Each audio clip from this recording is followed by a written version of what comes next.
Carter Worth of Worth Charting, joining us now. It was a great call, Carter. Congrats to you. Anyone who listened to you. Now what do you see?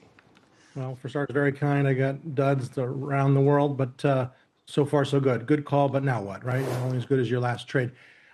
Gold, this is the setup, right? Gold, converging trend lines worked into that symmetrical triangle. And then, of course, if you look at the next chart, we have this massive breakout since July. So the pattern is resolved. Now, there's something known as a measured move.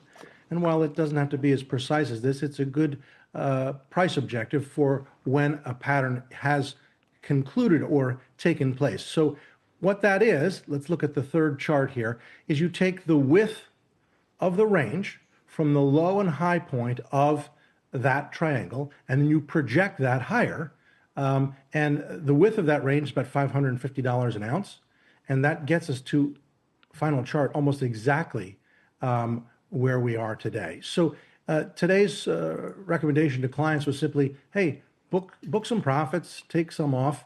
And I would point out, of course, Brian, as you know, it's on the cover of every magazine, literally, the so-called magazine indicator, every article from the Wall Street Journal to New York Times, it goes on. It is as loved now as it was abhorred or hated 2-3 years ago. Is this really, Carter, you think like the debasement of the dollar type trade, or is there something else going on here?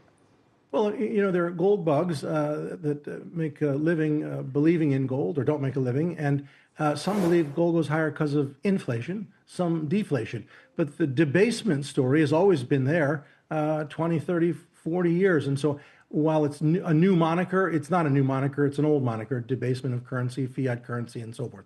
I'm not really in the why business, right? I'm in the what business, as you know, and what I see is just too steep, uncorrected, unsustainable.